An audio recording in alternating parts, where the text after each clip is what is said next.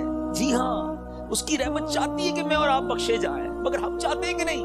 ہمارا یہ انداز ہے کہ نہیں کہ مولا آج ہم بس تیرے دربار میں آ گئے، مجرم حاضر دربار ہے، سر جھکا لیا ہے، مانتا ہوں مولا میں سب سے برا ہوں، مگر آج بخش دے مالک. قبر میں وہ کون سے اعمال ہیں جو کام ہے؟ ہم اکیلے ہوں گے، اندھیری قبر ہوگی. کبھی سوچا ہمارے روم کی لائٹ چلی جائے، ڈر لگتا ہے. پنکھا نہ چلے، ایئر کنڈیشن گرمیوں میں نہ چلے تو نیند نہیں آتی. جنریٹر، یو پی ایس کتنے انتظام کرتے ہیں. کبھی سوچا کہ قبر میں ہوا آئے گی کہ نہیں؟ اکیلا ہوں گا، کیا ہوگا میرے ساتھ؟ اور اگر اللہ نہ کرے ادھر سانپ بچھو آ گئے، ادھر جہنم کی آگ ہوگی تو ہم کیا کریں گے؟ آئیے میں آپ کو بتاتا ہوں. حضرت سیدنا ابو ہریرہ رضی اللہ عنہ فرماتے ہیں کہ جب مومن مردے کو قبر میں رکھا جاتا ہے تو عذاب کی روک تھام کے لیے، عذاب سے سیکیور کرنے کے لیے، سنو وہ کیا سیکیورٹی ہوگی؟ نماز اس کے سر کی جانب، زکوٰۃ رائٹ سائڈ پہ دائیں طرف، روزہ لیفٹ سائڈ پہ بائیں طرف، صدقہ، صلہ رحمی اور لوگوں کے ساتھ حسن سلوک جو ہوگا وہ پاؤں کی طرف آ جاتے ہیں. بس جب عذاب اس کے سر کی طرف سے آتا ہے تو نماز کہتی ہے میری طرف سے کوئی راستہ نہیں ہے. جب رائٹ سائڈ سے عذاب آتا ہے تو زکوٰۃ کہتی ہے میری طرف سے بھی کوئی راستہ نہیں ہے. جب لیفٹ سائڈ سے بائیں سائڈ سے عذاب آتا ہے تو روزہ کہتا ہے میرے یہاں سے بھی کوئی راستہ نہیں ہے. پاؤں کی طرف سے عذاب آتا ہے تو صدقہ اور دوسرے نیک اعمال کہتے ہیں ہماری طرف سے بھی داخلے کا کوئی راستہ نہیں ہے. یہ سیکیورٹی ہے. نماز، زکوٰۃ، روزہ، صدقہ و خیرات، رشتہ داروں کے ساتھ اچھا سلوک، یہ وہ عادتیں ہیں جو قبر میں کام آئیں گی. پلیز ان عادتوں کو اپنا لیجیے. آج شب برات قبرستان جانے کی رات ہے تو قبر کو یاد کریں نا. Try to prepare for your grave. لوگ کہتے ہیں برائٹ فیوچر ہونا چاہیے. ارے جتنا برائٹ فیوچر کے بارے میں سوچتے ہو کبھی برائٹ گریو کے بارے میں بھی تو سوچو نا، کہ قبر بھی تو برائٹ ہو، وہ بھی تو روشن ہو، ادھر اندھیرا نہ ہو. یاد رکھیے گا قبر فقط دو طرح کی ہوتی ہے. There is no third option. اللہ کے حبیب علیہ السلام فرماتے ہیں جس کا مضمون ہے قبر یا تو جنت کے باغوں میں سے ایک باغ ہوتی ہے یا تو دوزخ کے گھڑوں میں سے ایک گھڑا. Now we have to decide, we have to think about it. ہمیں سوچنا ہے کہ میری لائف ایسی ہے کہ قبر جنت کا باغ بنے گی یا اللہ نہ کرے جہنم کا گھڑا بن جائے گی. پیارے آقا مدینے والے مصطفیٰ صلی اللہ علیہ وسلم ایک اور بڑا خوبصورت فرمان فرماتے ہیں. اے سورہ ملک پڑھنے والوں تمہیں مبارک ہو، اے قرآن سے دوستی کرنے والوں تمہیں مبارک ہو. قبر میں دیکھو یہ کیسا کام آنا ہے. اللہ کے حبیب فرماتے ہیں بے شک قرآن میں 30 آیتوں پر مشتمل ایک سورت ہے جو اپنے پڑھنے والے کے لیے شفاعت کرتی ہے یہاں تک کہ اس کی مغفرت کر دی جائے گی، اور یہ سورہ ملک ہے.